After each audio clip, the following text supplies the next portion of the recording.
بسم الله الرحمن الرحيم. الحمد لله رب العالمين، وأفضل الصلاة وأتم التسليم على سيدنا وحبيبنا وشفيعنا محمد وعلى آله وصحبه أجمعين. أخواتي العزيزات، السلام عليكم ورحمة الله وبركاته.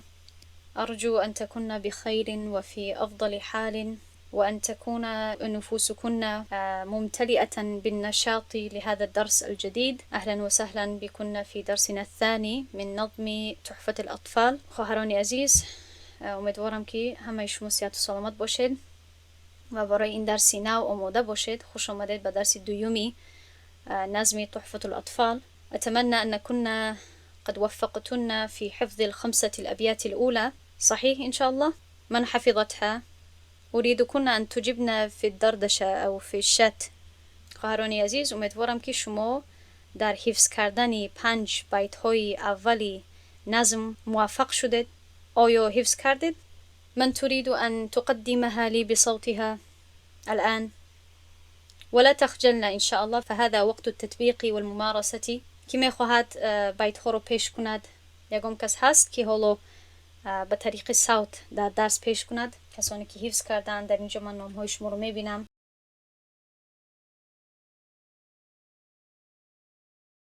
حسنا، الآن سأطرح عليكن 10 أسئلة متعلقة بما درسناه، وأريد منكن أن تجبن بشكل واضح. حالا من از شما 10 سوال میپرسم، به شما 10 سوال میدهم که به درس گذشته ما رابطه دارد و شما باید کوشش کنید که جواب دهید.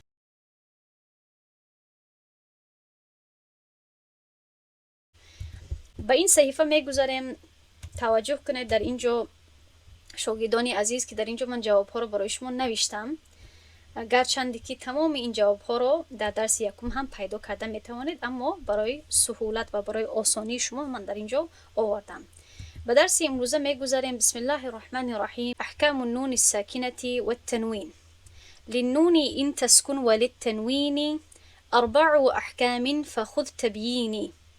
فالأول الإظهار قبل أحرفي، للحلق 6 أو 6 رتبت فلتعرفي. در اینجا اختلاف هست در ضبط همین کلمه از جهت نسخه ها. هر دویش درست هست از جهت نحوی. هر خیلی که شما خودتان راحت باشید همان خیلی میتوانید حفظ کنید، اما من این رو 6 حفظ کردم از خود معلمه خودم شیخ عبله. همز فهاء ثم عین حاء، مهملتان ثم غين خاء. والثاني إدغام ب6 أتت، في يرملون عندهم قد ثابتت. لكنها قسمان، قسم يدغم فيه بغنة بينمو علما، إلا إذا كان بكلمة أو بكلمة فلا تدغم أو تدغم، كدنيا ثم صنوان تلا. والثاني إدغام بغير غنة في اللام والراء ثم كررنه. تا همین جو انشاءالله تا هفته آینده این 7 بیت را از یاد کنید. پس مؤلف در اول میگوید احکام النون الساکنة والتنوین. در اینجا من یک توجه برای شما پیش کردم که این عنوان ها برای هر قطعه از بیت های این نظم از طرف خود ناظم رحمت الله علیه گذاشته شدند که در فتح الاقفال نیز ذکر شدند. برای درست حفظ کردن تحفة-ul-أطفال باید با عنوانهایش حفظ کرده و با ذکر آنها نزد استاد خوانده شود. یعنی که ما از شرح خود مؤلف و از شرح استادش نه فقط این را میفهمیم که بسم الله جزئی همین نظم هست، بلکه عنوانهای همین نظم هم از خود مؤلف در اینجا گذاشته شده است و نوشته شده است. بیت یکم. للنون إن تسكن وللتنوين 4 أحكام فخذ تبييني. برای نون ساکنه و تنوین 4 حکم موجود هست، پس شرح مرا قبول کن. در این درس انشاءالله ما از 2 حکم نون ساکن و تنوین میگذاریم. ناظم رحمت الله علیه در این بیت میگوید که احکام نون ساکنه و تنوین 4 تا هستند که در بیت های بعدی بیان خواهند شد. ما در جدول زیرین فرق بین نون ساکنه و تنوین رو توضیح میدهیم. بین نون ساکنه و تنوین چی فرق هست؟ البته اگر ساده کرده گویم، یکمش نونی خودی حرف هست که بالایش سکون دارد و تنوین علامتی چیست؟ علامتی همون نون ساکنه هست. اما باز هم برای توضیح من این را از شرح خود مؤلف گرفتم. نون ساکنه که هست نون ساکنی اصلی دارد، خود نون رو میبینیم بالایش سکون. اما تنوین نون ساکنی علاوگی دارد، نه اینکه اصلی، در ضبط دیده نمیشود. در اسم ها، فعل ها و حرف ها می آید، یعنی که نون ساکنه در اسم ها، در فعل ها و در حرف ها می آید. ما میبینیم در کلمه ها، در ضبط کلمه ها، در نوشته، در طرز نوشتن کلمه ها. اما تنوین تنها در اسم ها پیدا می شود. شما میدانید که وقتی که یک مثال حرف رو بگیریم، لن، من، نون ساکنه در آنجا موجود هست. در فعل ها هم نون ساکنه موجود هست. اما در تنوین فقط در اسم ها پیدا می شود که شما در درس یکم عربی هم خوانده بودید که تنوین یکی از علامت های اسم ها می باشد. دیگر فرقیت سوم این است که نون ساکنه می تواند میانه و در آخر باشد، اما تنوین تنها در آخر می آید. و فرقیت چهارم این است که نون ساکنه در لفظ، نوشت، وصل و وقف ثابت هست، یعنی که برقرار هست، نوشته می شود، دیده می شود، هم در لفظ و هم در نوشت. در لفظ یعنی که در گفتن، در تلفظ کردن. نوشت یعنی که در کتابت، نوشت خط تاجیکی است. در وصل یعنی که وقتی که ادامه میدهی با کلمه بعدی، و هم هنگام وقف هم ثابت هست، یعنی که برقرار هست. اما تنوین که هست تنها در لفظ و وصل ثابت هست، نه در نوشت و نه در وقف. یعنی که در وقتی تلفظ ثابت هست، ما میشنویم همون نونی که در درون تنوین هست، اما در نوشت نمیبینیم. یعنی که در نوشت تنوین نه، در نوشت نون تنوین رو نمیبینیم. و وقتی که ما وقف میکنیم هم نون تنوین میافتد. چطوری که مثلا با جای کتابون اگر ما وقف کنیم کتاب بگوییم، نون تنوین میافتد در یعنی در وقف کردن، هنگام وقف کردن نمیشنویم. اما وقتی که ما وصل میکنیم، ادامه میدهیم، مثلا محمدون الذی، اگر محمدون بگوییم یا محمدون بگوییم میشنویم هنگامی وصل، وقتی که ما ادامه میدهیم. این بود 4 فرقیت بین نون ساکنه و تنوین. اما در اصل از چی سبب تنوین در اینجا علاوه می شود؟ از سببی که چی طوری که در درس های عربی به شما اشاره شد، تنوین خودش یک علامتی هست که به نون ساکنه اشاره می کند.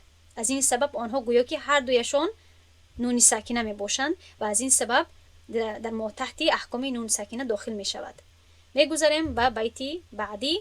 می گوید فالاول یکم حکمی نون ساکنه و تنوین این است اظهار، که پیش از 6 حرفهای حلقی که ترتیب داده شده است پیش می آید. پس بدان. یعنی از جهت ترجمه کمک شاید بعضی وقت عجایب به گوش رسد، شاید عجایب معلوم شود که این چی طور ترجمه هست، این برای چی این گونه گفته شده است. اما این بیت رو وقتی که من ترجمه میکنم، همین گونه کمی عجایب هست، کمی شاید واضح معلوم نشود، از سببی که بیت همین گونه هست. یعنی بیت باید خیلی با اختصار و با اجمال یعنی نوشته شود، گفته شود. از این سبب است که ترجمهش هم کمی روشن نمی باشد.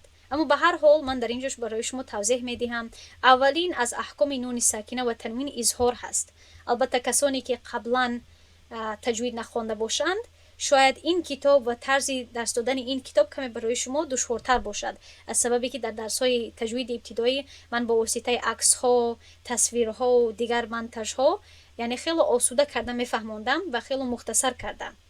اما در این درس ها کمی اضافگی هست، قانون های اضافگی هست. از این سبب دوباره برای شما یعنی تذکره میدهم که خواهید همون درس های تجوید ابتدایی رو دوباره یا هنگامی همین درس ها گوش کنید، یعنی که در روزهای وقفه یا بعد از همین درس های زنده. یعنی که یکم حکم چیست؟ اظهار. و برای نون ساکن و تنوین 4 احکام هست. علاوه از اظهار دیگر داریم اخفا، دوم، سوم هست ادغام و چهارم هست اقلاب. 4 حکم هست برای پس از نون ساکن و تنوین. دویم نقطه این است که این حکم وقتی پیش می آید، یعنی که حکم اظهار وقتی پیش می آید که نون ساکنه یا تنوین پیش از یکی از 6 حرفی حلقی آید، که این حرف ها اینهایند. یعنی حرف های حلقی این به تاجیکی هم معنادار هست، یعنی که حرف هایی که از حلق خارج می شوند باید که ما اینها رو حرف های چی گوییم؟ حلقی. الحروف الحلقیه، نه اینکه حلقی. خب این یک نقطه خیلی مهم هست که بعضی ها خطا میکنن، میگوین الحروف الحلقیه. حلقیه نادرست هست. حلقه این اشاره به حلقه هست. وقتی که میشینی در یک حلقه در یک مجلس با هم دیگر تکرار میکنیم، مراجعه میکنیم. اون رو ما میگوییم حلقه. خب گرد که میشینی با هم، اما حلقی به حلق اشاره هست، پس باید حلقی گفته شود. الحروف الحلقیه، حلقیه بی سکون اللام. به هر حال که اینها کدام حرف ها هستند؟ حرف های حلقیه: همزه ها، این ها، بعد عین ها، این ها، برای توضیح نوشتم عربیش رو، و غین خا. حرف های حلقی از روی جایگیر شوی مخرجشون چونین ترتیب داده شدند: از بالای حلق دست خود را اگر خواهید در بالای حلق خود قرطق که میگوییم گذارید. از بالا، از جایی که غرغره آب می شود، از همون جا مخرجی کدام حرف ها هستند؟ مخرجی حرفی غین و خا. اگر شما بگویید طرزی یافتن مخرج را، من در درس تجوید ابتدایی فهمانده بودم، گفته بودم که باید همون حرف را اول ساکنه گردانیم و پیش از همون حرف همزه مفتوحه رو بیاریم و بگوییم مثلا اغ، اخ. وقتی که اخ و اغ که میگوییم، شما شاید فشار همان مخرج رو در بالای حلق خود حس کنید. خب پس از آنجا، از بالای حلق، حرفی غین و خا خارج می شود. اکنون وسط الحلق، از وسط حلق، از مابینی یا میانه حلق کدام حرف ها خارج می شود؟ عین و ح. اگر بگویید ا و اح، از وسط الحلق خارج می شوند. و از همه پایان حلق که نزدیکتر به سینه هست، اقصى الحلق، از آنجا همزه و ها خارج می شود، مخرج همزه و ها می باشد. به هر حال مقصد همین است که این 6 حرفی که من حالا در اینجا برای شما نامبر کردم، اگر این 6 حرف پس از، یعنی بعدی نونی ساکنه یا تنوین بیایند، حکم اظهار به وجود می آید که با مثال ها من برای شما می فهمانم و فکرم در این صحیفه بعدی چونانی که در اینجا می بینید. اما در اینجا تعریف اظهار را هم من برای شما از مؤلف پیش می کنم. توجه کنید. تعریف اظهار رو چگونه میکند؟ یعنی من در درس‌های تجوید ابتدایی خیلی با کلمه های آسان فهمونده بودم که وقتی که پس از نون ساکن یا اینکه تنوین 6 حرف حلقی بیاید، حکم اظهار به وجود می آید که اظهار روشن و واضح خواندن رو گفته می شود. آسان. اما از سبب که مستوای شما کمی بلندتر شده است اکنون، من برای شما یعنی تعریف اصطلاحی همین مؤلف رو پیش میکنم. چی میگوید؟ برآوردن حرف اظهار شده، یعنی که نون ساکن یا تنوین، از مخرج خود بدون غنه روشن در آن، یعنی بدون غنه در آن، یعنی که روشن خواندن، ظاهر کردن. این اظهار را چی گفته میشد؟ اظهاری حلقی مینامند. قبلا شما اظهار را فقط اظهاری همین نون ساکن میدونستید و اظهاری شفوی. اکنون بعض دیگر اصطلاحات رو من برای شما میگویم که این اصطلاحاتی درست‌تر، دقیق‌تری تجوید می باشد. این اظهار رو ما چی مینامیم؟ اظهاری حلقی، چون که یک اظهاری دیگر هم هست که بعداً می آید که از آن فرق کرده شود. زیرا 6 حرف اظهار از حلق برآورده می شوند. البته این همه این نقطه ها رو در یکم بار شنیدن نمی فهمید. صبر کنید ان شاء الله، یعنی لا تقلقنا، تشویش نکنید. بعد از آن از ثبت گوش کردید، تکرار کردید، در ذهنتون بهتر خواهد شد. سبب اظهار از چی سبب هست؟ در اینجا اظهار باید باشد دور بودن مخرج نون از مخرج حرفهای اظهار، یعنی که در اینجا یکم بار هست که کسانی که فقط تجوید ابتدایی رو یعنی گوش کرده بودند، یکم بار هست که من برای شما سبب اظهار رو پیش میکنم. از چی سبب در این حالت و با این حرف ها باید که نون ساکن و تنوین یا اینکه نون تنوین که میگویم باید ظاهر و واضح خوانده شود. باید به همان مخرج نون و به مخرج نون تنوین باید فشار بدیم، ظاهر کنیم. از چی سبب؟ دور بودن مخرج نون، خب هم نون خودش نون ساکنه و هم نون تنوین از مخرج حرفهای اظهار. حرفهای اظهار اینهایند: زیر نون از نوک زبان با جنب دندانهای بالای پیشین برآورده می شود، در حالی که حرفهای اظهار از حلق بیرون می شوند. از سببی که مخرج این حرفها خیلی از همدیگر دور هند، از این سبب ظاهر و پره خوانده می شوند. مثال ها رو نظر کنیم و بیت بعدی: همز فهاء ثم عین حاء مهملتان ثم غین خاء. این در این بیت حتی ترجمه هم کردن لازم نیست، چون که شما میفهمید که این بیت همان 6 حرف رو در بر میگیرد و در به ترتیب درست هم میگوید. همزه و ها از پایان آغاز میکند، عین و ها وسط الحلق غین خا از همه قسمتی بالاترین حلق. در اینجا من نوشتم. فقط یک کلمه برای ترجمه و برای دقت شما نیاز دارد، این هست کلمه مهملتانی. ببینید در کتاب های عربی و در تحقیقات کتاب ها و مخصوصا در کتاب های حدیث، در کتاب های رجال، علم الرجال و غیره، کلمه مهمله و معجمه خیلی زیاد می آید. در اینجا البته در حالت مثنی یا تثنیه آمده است مهملتانی، اما این کلمه واحدش چیست؟ مفردش مهملتون. مهملتون و ضد مهملتون معجمتون هست. خب مهمله معنایش همین است که حرفی به نقطه و معجمه یعنی که حرفی با نقطه. در تحقیقات کتاب هایی که محقق هستند و چاپی خیلی عالی دارند، در تحقیقات، در ایضاح‌ها و تعلیقاتی همان کتاب عموما محقق وقتی که نام‌ها را و کلمه‌ها را روشن و توضیح می‌دهد، مثلا میگوید که در این کلمه یا اینکه این نام با شین هست، میگوید بشین المعجمتی، با شینی معجمه، یعنی که با شینی نقطه دار. شاید به شما سوال خلق شود که از چی سبب شین میتواند به نقطه شود؟ در جواب اول این است که نه، شین به نقطه شده نمیتواند. وقتی که با نقطه شد الکی شین شد. اگر به نقطه باشد سین میشود. اما برای چی؟ یعنی همون محقق فقط نمیگوید بشینی با شین، یعنی که مثلا اگر نامی بشیر باشد برای چی نمیگوید مثلا بشیر بشین؟ همین قدر توضیح نمیدهد. برای چی معجمه رو مثلا اضافه میکند؟ از سببی که در کتاب های قدیم آنها با حبر، با چی میگوین حبر، جزاکن الله خیرا، رنگدان و همین هر چیزی که گفت خیلی مقصدم رو فهمیدید. چون که به همین حبر می نویستند و با قلم چوبی می نویستند، بعضی وقت همین رنگ، همین حبر که میگویم، خیلی فهمید این کلمه عربی، هر طرف میچوشید یا میریخت و بعضی وقت در بعضی کلمه ها نقطه ها اضافه میشد و از بعضی کلمه ها نقطه ها کم میشد اگر مؤلف نمی نویست نقطه ها رو. بعضی مؤلف ها همین حسن خطشون همین گونه بود که نقطه ها رو نمی نوشتن. چون که شما شاید بدانید که خود زبان عربی صاف در زمانه های قدیم هم به نقطه بود و هم به حرکت بود. اگر قرآن عثمانی رو ببینید، کپیش رو اگر ببینید، میبینید که به نقطه هست، به حرکت هست. مقصدم همین است که اگر نویسد که بشیر بشین، شاید که هم از بشیر نقطه افتاد و هم از بشین که میگه نقطه افتاد، هر دوش چی معلوم شود؟ بسیر بسین معلوم شود. از این سبب کلمه معجمه یعنی نقطه دار رو علاوه میکند. و اگر مثلا در یکم کلمه سین باشد میگوید که بسین المهملتی. فهمیدین؟ پس در اینجا میگوید عین و حی مهمله، یعنی عین و حی به نقطه، تا اینکه عین و ح از غین و خا فرق کرده شود. امیدوارم که هدف من رو فهمیدید. خب اگر نظر میکنیم به مثال ها، همزه، ها، عین، ح، غین، خا. خب من خود حرف ها رو ننوشتم چون که عموما برای ابتدا کنندگان حرف ها رو می نویسن، اما طرز درستی اشاره کردن به حرف ها خود نام حرف رو نوشتن هست. پس برای همزه بعضی مثال ها رو من برایشون پیش میکنم، دیگر مثال ها رو در وقت خود بخونید.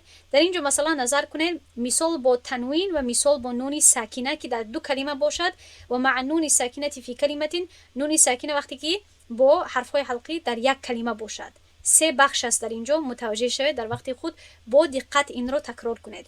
مثلا در اینجا نظر کنید ما چی داریم؟ ما در اینجا داریم تنوین. خب این هست ضمتین. در اینجا ببینید بعد از تنوین چی آمده است؟ همزه. پس قانون رو در اینجا ما تطبیق میکنیم. چی میکنیم؟ رسول امین، یعنی به نون، به مخرج نون فشار میدهیم و مخرج نون رو واضح تلفظ میکنیم، پنهان نمیکنیم و مخفی نمیکنیم مخرج نون رو، که این حکم همون حکم عادی هست که از دیگر احکام فرق میکند. وقتی که به دیگر احکام نون ساکنه ما گذاریم، بعد شما خواهید فهمید که چخیل در یگام مثال ها نون تنوین و نون مخفی می شود یا پوشیده می شود یا ادغام می شود، داخل کرده می شود در یک حرف دیگر. این مثال رو نظر کنید، کلون بعد هست آمنه. این رو همین خیل ما میخونیم کلون آمنه. کلون نون باید واضح تلفظ کرده شود، نونی که در تنوین هست. آمنه پس از اون می آید.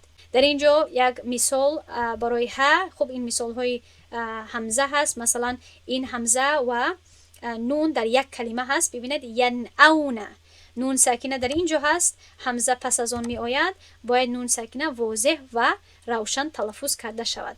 و در اینجا نوشتم ولا یوجد فی القرآن غیرها، یعنی که در قرآن غیر از همین کلمه، یعنی که یک کلمه ای که در آن نون ساکنه و همزه در یک کلمه باشد پیدا نمی شود، وجود ندارد. فقط یک کلمه هست در قرآن که این خیلی یک نقطه طلایی هست، نزد خود یعنی بگیرید ان شاء الله. دیگر هست مثال ها برای ها، مثلا جروفین، تنوین ما در اینجا هست، بعد می آید ها، حرف حلقی ما باید نونی تنوین رو واضح تلفظ کنیم.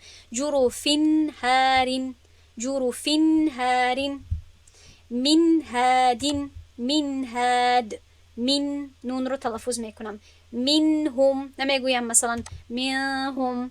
این شد اخفا که یک حکم دیگر هست. دیدن که من چخل نون رو تلفظ نکردم، اگر من منهم بگویم این نون رو مخفی کردن شد، اما من باید نون رو اظهار کنم، ظاهر کنم، منهم بگویم.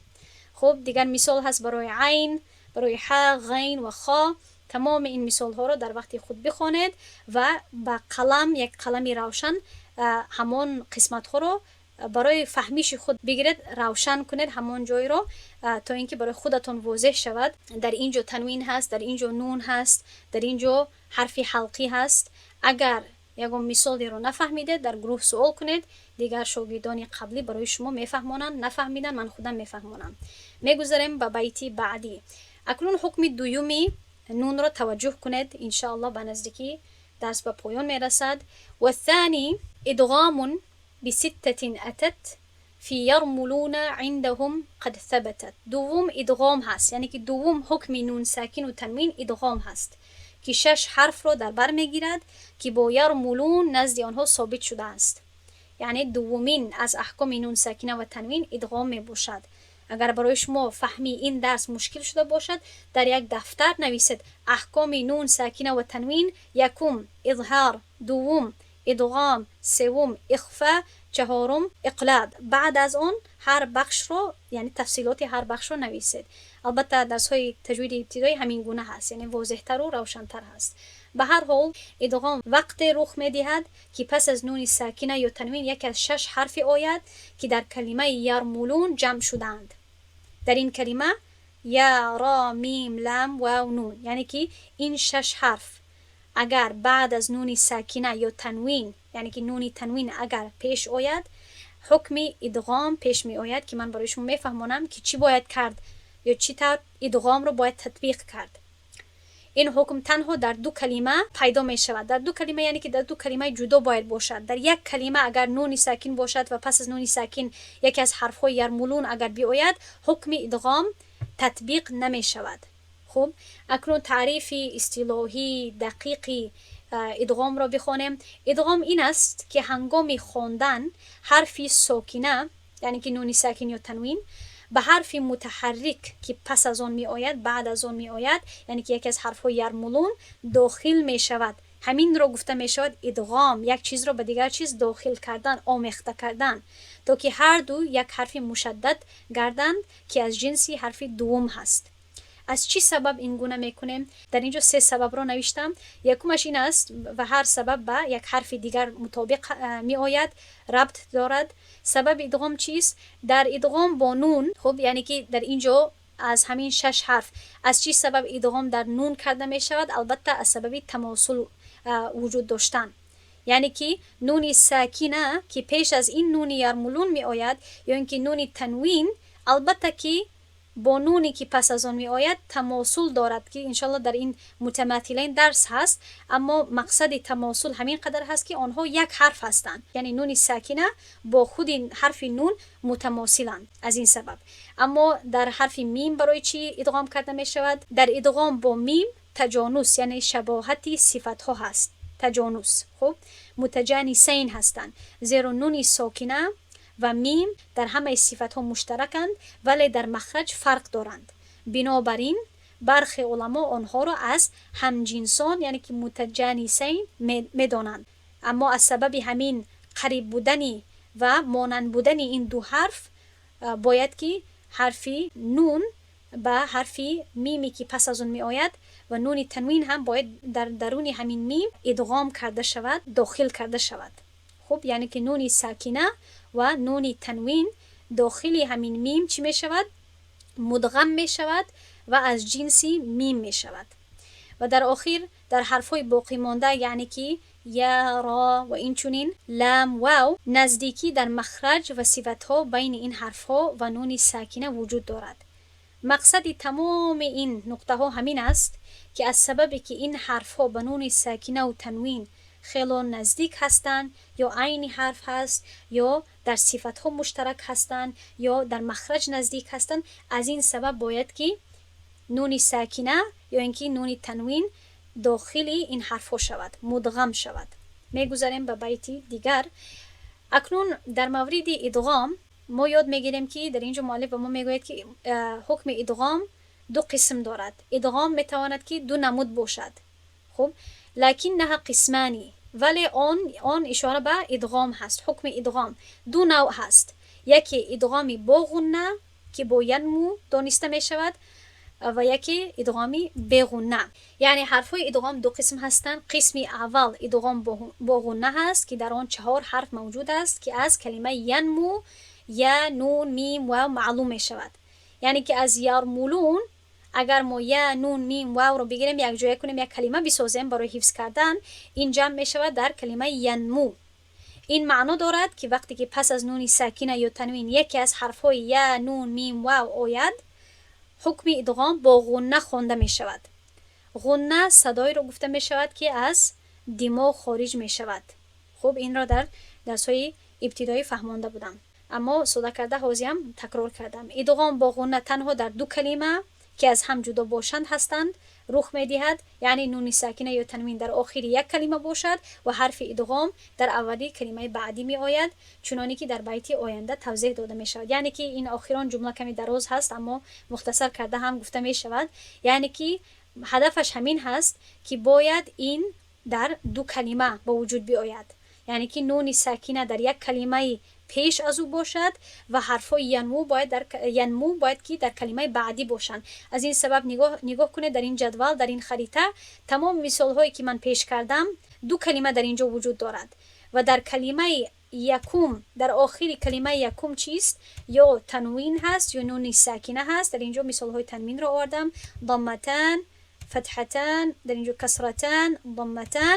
و پس از این تنوین اگر اهمیت بدهید یکی از حرفهای ینمو می آید، مثال برای یا، مثال برای نون، میم و واو.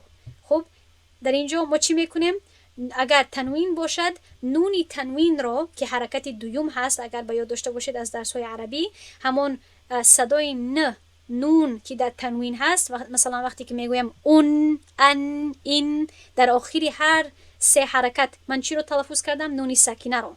پس باید همون قسمت تنوین به یا و به همین حرفهای بعدی باید مدغم شود، باید داخل کرده شود. و اگر خودی نون باشند که در اینجا میبینیم نون ساکنه، نون ساکنه، نون ساکنه، همین نون ساکنه رو ما نمیشنویم، از بین میرود، به حرف دوم داخل میشود، مدغم میشود، آمیخته میشود. پس من تلفظ میکنم متوجه شوید.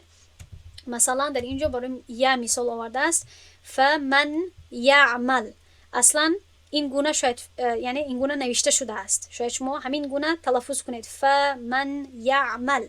اما در اینجا از سببی که پس از نون ساکنه حرف یا که یکی از 6 حرف یرمولون می باشد آمده است، ما باید نون ساکنه رو داخل یا کنیم، همین خیل مجازن نه اینکه اصلا، و از جهت نطق و تلفظ همین گونه تلفظ کنیم که فمن یعمل. فمی نون از بین رفت، نطقا، لفظا نمیشنوید. خب این رو گفته می شود ادغام. اما من باید چون که این قسم یکم ادغام هست باید با غنه ادغام کنم، یعنی که از دماغ هم صدا خارج کنم. فمن یعمل، اول در قدم اول من میم رو با یا پیوسته کردم و پس از اون که به صدای یا که رسیدم صدا رو به دماغ خود کشیدم و به دماغ خود فشار آوردم و از آنجا صدای یا رو یعنی با غنه یعنی خارج کردم. پس این رو ادغامی با غنه گفته می شود. من نعمت، یا اگر وقف کنیم من نعمه. خب چی شد؟ نون یکم به نون دوم آمیخته شد، مدغم شد. در اینجا هم میم مالین میگویم، میم مالین، میوال. خب یعنی که ما هیچ نون را نشنیدیم. خب این بود قسم یکمی ادغام.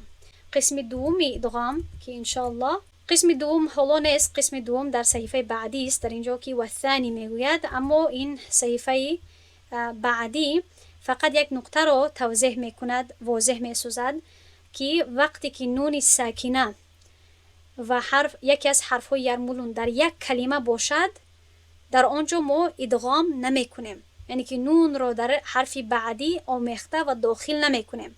چی میگوید؟ الا اذا کان بکلمه فلا تدغم که دنیا ثم صنوان تلا. مگر وقتی که در یک کلمه باشد، یعنی که نون ساکنه، البته تنوین نمیتواند در یک کلمه باشد از سبب که تنوین همه وقت در آخر هست، برای همین این فقط خاص به نون ساکنه هست. اگر نون ساکنه و یکی از حرف‌های یرمولون، خب یا، را، میم، لام، واو، نون، اگر در یک کلمه باشد، چی طوری که این دو مثال رو میدهد، ببینید نون ساکنه یا، نون ساکنه واو، پس میگوید که ادغام نمیشود. در اینجا من میفهمونم از چی سبب. خب من این رو فهموندم. این حکم را اظهار مطلق گفته می شود. ما باید در اینجا اظهار کنیم، دنیا صنوان بگویم، باید در اینجا ادغام نکنیم و این را اظهار مطلق گفته می شود. اگر با یاد داشته باشین در صحیفه اظهار من برای شما این را اظهار حلقی نام گذاشته بودم، یعنی که از جهت تجوید این را اظهار حلقی می نامند از سببی که این رابطه دارد به حرف‌های حلقی. اما در اینجا این را اظهار مطلق مینامند از سببی که این یک حکم استثنایی، یعنی جدا برای بخشی ادغام هست. و در قرآن تنها در 4 مورد وجود دارد. تنها در 4 کلمه ما باید اظهار مطلق، یعنی که ادغام نکنیم، گرچند که همان صورت ادغام که من برای شما فهماندم وجود دارد. ببینید دنیا کلمه یکم هست، قنوان کلمه دوم هست، صنوان سوم، بنیان چهارم. سبب اظهار مطلق حفظ معنا و پیشگیری از اشتباه هست، یعنی که تا اینکه ما خطا نکنیم باید در اینجا اظهار کنیم. از چی سبب؟ از سببی که اگر ما در این موردها، در این کلمه ها اگر ادغام کنیم، کلمه ویران می شود و معنا هم باطل می گردد. توجه کنید چی طور؟ اگر ما در اینجا مثلا در کلمه دنیا اگر ما ادغام کنیم چی می شود؟ دویا می شود، چون که ما این همون حرفی که یا حرکتی که قبل از نون ساکنه هست بعدی چی کردیم؟ پیوست کردیم و نون رو در همین حرف بعدی آمیخته کردیم، مدغم کردیم، در آوردیم. پس چی شد؟ دویا شد. پس کجا شد معنای دنیا؟ در اینجا دویا شد. یا در اینجا اگر ادغام کنیم چی می شود؟ صیوان می شود به جای صنوان. و این دو کلمه ها از این دو کلمه ها فرق میکنن از جهت معنا. پس این یکم بار هست که من به شاگردان تجوید این حکم را درس میدهم، به این خاص توجه کنید. من قبلا فقط برای شما فقط چی رو فهمونده بودم؟ ادغام، و نگفته بودم که اگر در دو کلمه باشد، در یک کلمه باشد، این رو نگفته بودم. و فقط درباره غنه، ادغام با غنه و بی غنه گفته بودم. اما این رو توجه کنید و این رو خوب از خود کنید و 4 کلمه چون که هست این رو حفظ کنید. و در اینجا کمی شاید مشکل تر شود، اما میفهمید. این هم چیزی که من در اینجا میفهمونم عینی چیزی هست که در اینجا فهموندم، اما یکسان نیست. از این سبب این رو ما میگوییم الحاق شده، یعنی اضافه شده. 2 مکان دیگر هست در قرآن که به مانند همین ما باید اظهار مطلق کنیم، اما از سببی که بعضی علما آنها رو یک کلمه نمیشمارند، این رو کمی ما جدا کرده میفهمونیم. خب همچنین 2 مورد با اظهار مطلق الحاق شده هند. الحاق یعنی که ملحق، خب ملحق به یعنی که اضافه شده، علاوه شده. یکم مورد این هست یاسین والقرآن الحکیم، یعنی که یاسین و. دیدید وقتی که ما میگویم سین سین را اگر کشاده نویسیم چی طور نوشته می شود؟ سین یا نون ساکنه. و پس از نون ساکنه چی می آید؟ واو. پس آیا در اینجا ما باید ادغام کنیم؟ اگر مطابق حکم اساسی پیروی کنیم بله. اما در اینجا برای همین من اشاره میکنم که نه، باید که ادغام کرده نشود، از سببی که این مورد هم، این جای هم، این آیت هم با این اظهار مطلق اضافه می شود، باید اظهار مطلق کرده شود. یاسین نون رو یعنی واضح میخونیم، بعد میگویم والقرآن. خب و دوم مورد این هست نون والقلم، والقلم و ما یسطرون. پس در اینجا هم باید اظهار مطلق کرده شود. چی می نویسم؟ در این موردها نونی یاسین و نون، نون یعنی نون والقلم، با واوی که پس از آن آمده است ادغام نمی شود بلکه اظهار می شود.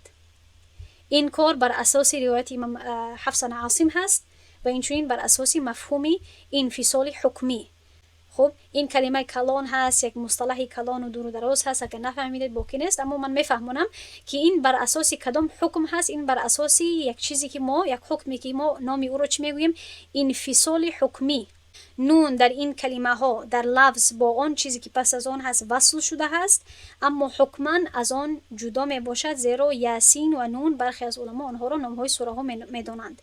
یعنی که بعضی علما این گونه میفهمونند که در اینجا گرچندی که نون در هر دوی موقع ها با واوی که پس از آن می آید جدا معلوم می شود، اما در اصل آنها یک جایه هستند، متصل هستند.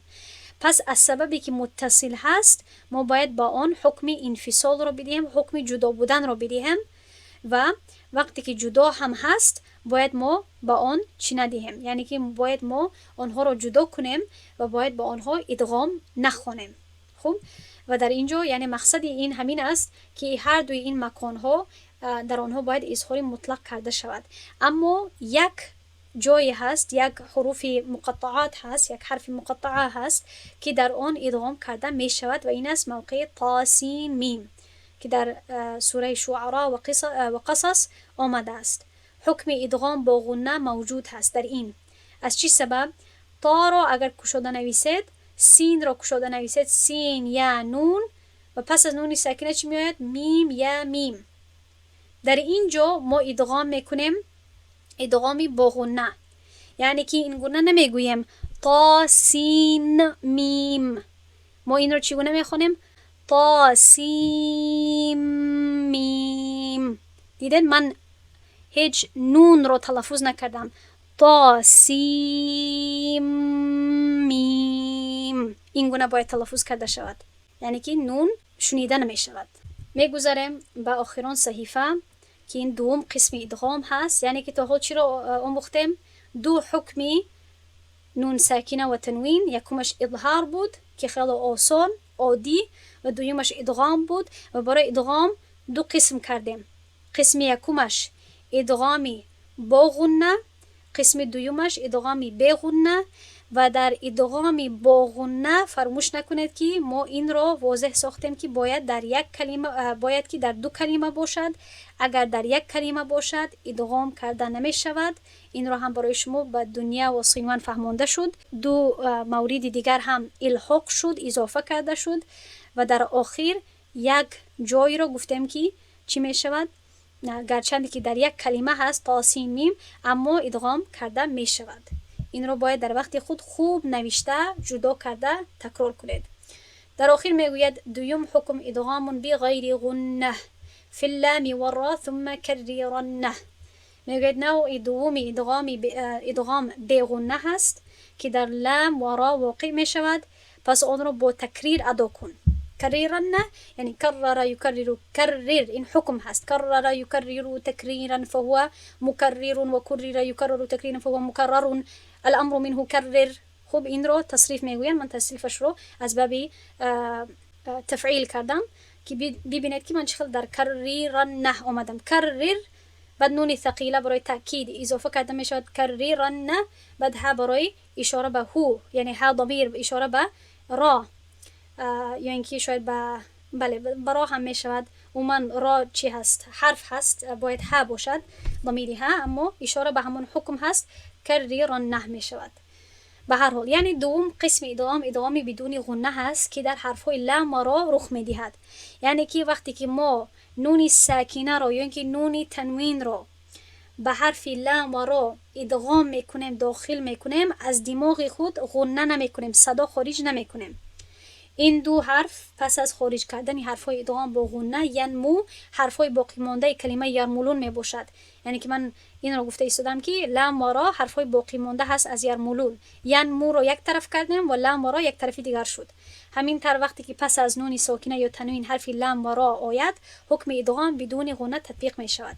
مثال ها را و لام مع التنوین و مع النون ساکنه. مثلا نظر کنید در اینجا ثمرتین رزقان داریم، در اینجا تنوین ما هست، پس ما باید ادغام کنیم. به جای که ثمرتین بگویم ثمرتر میگویم. دیدید که چه خیل حرکت یکم تنوین باقی میماند. از سببی که چی؟ از سببی که حرکت یکم تنوین حرکت خودی کلمه هست که یا به اعراب یا به بنا یا به دیگر چیز اشاره میکند. از درس عربی اگر به یاد داشته باشید، فقط حرکت دومی تنوین اصلی نون تنوینه ده اشاره میکند. پس میگویم ثمرات الرزق و در اینجا میگویم به جایی که من ربهم بگویم نون رو تلفظ کنیم، نون رو تلفظ نمی کنیم. نون در درون را آمیخته می شود، داخل کرده می شود و ما میگویم من ربهم. از دماغ هم صدا خارج کردن نمی شود. مثلا حتی کردن هم یعنی مشکل هست، چون که این حرف ها از صفت های غنه و از مخرج آن خیلی دور هستند. من لدنه به جای من لدنه میگویم من لدنه. میم رو حرفی که قبل از او هست به لام پیوسته میکنم. هدن للمتقین به جای این هدن میگویم هدل للمتقین. خب ادغام بدون غنه در قرآن کریم نیست تنها در دو کلمه، یعنی که دو کلمه جدا باید باشد، در یک کلمه باید نباشد. در یک کلمه باشد ادغام نمی شود.